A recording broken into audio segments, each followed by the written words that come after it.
हबीब रज़ी अल्लाह ताला अन्हु को मुसलमा कज़ाब ने पकड़ लिया था। तो उसने कहा, क्या तुम गवाही देते हो कि मोहम्मद रसूलुल्लाह सल्लल्लाहु अलैहि वसल्लम नबी हैं? फरमाया बिल्कुल, सच्चे नबी हैं।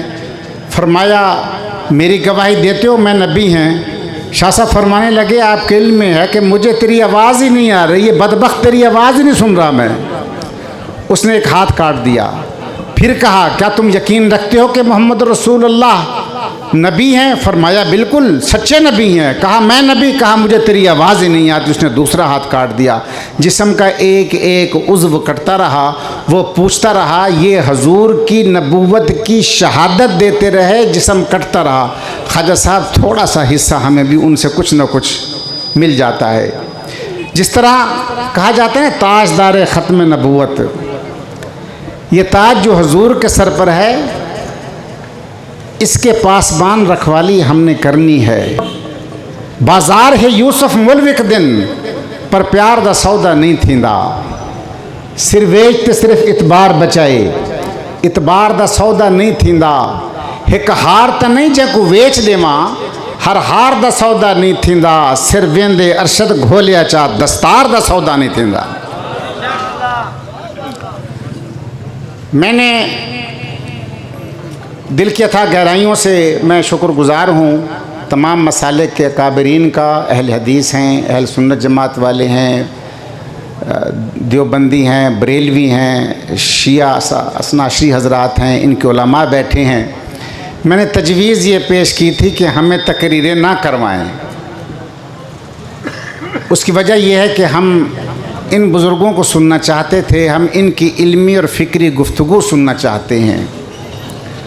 अभी मेरे मुर्शिद शेखुल मशाइख हज़रत मियाँ मसूद अहमद साहब दामत बरकातहू तशरीफ़ लाए थे। मियाँ साहब कम जलसों में जाते हैं, ज़्यादा तशरीफ़ नहीं ले जाते, लेकिन ये उनकी मोहब्बत थी कि बावजूद है कि तकलीफ़ के उन्होंने यहाँ पर कदम रंजा फरमाया, और ये उनकी बरकत थी। शाह साहब मेरी एक गुजारिश है, ये मजमा हो, छोटा बच्चा हो, दीन जानता हो, नमाज आती हो ना आती हो, ख़त्म नबूवत पर उसका ईमान है। इस वक्त जो ज़रूरत है हमें वो इस चीज़ की है कि कादियानी, हम कहते हैं अपनी इबादत गाहें तोड़ दें, शायर इस्लाम छोड़ दें, हम ज़बरदस्ती छुड़वा लेंगे, लेकिन जिस तरीके से वो तबलीग कर रहे हैं उसकी रोकथाम नहीं हो रही। लोगों के पास पहुंचते हैं, वो नबूवत दावा नहीं करता, वो तो हजूर की शरीयत को लेके चल रहा है। वो कहता है यार ये गलत है, कहता है यार तुम ऐसा करो, तुम मेरी बात मानो।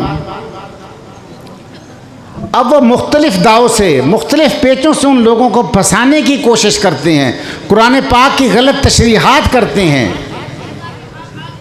हमारे मासूम लोग उसमें फंस रहे हैं, हमारे मासूम बच्चे उसमें फंस रहे हैं।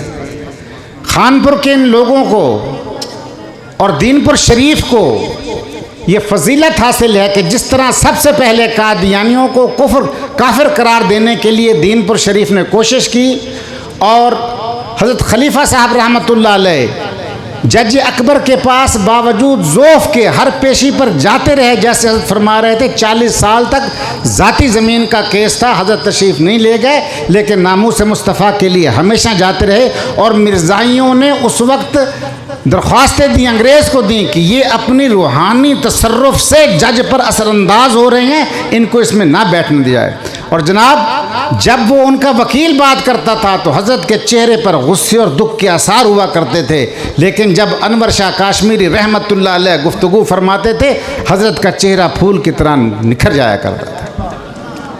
और फिर हज़रत अनवर शाह काश्मीरी रहमतुल्लाह अलैह ने फरमाया था कि मैं मर जाऊं और हो सकता है मेरी ज़िंदगी में ये फ़ैसला ना हो, याद रखना मेरे मरने के बाद ये फ़ैसला मेरी कब्र पर आकर सुनाना, और उनके मज़ार पर ये फ़ैसला सुनाया।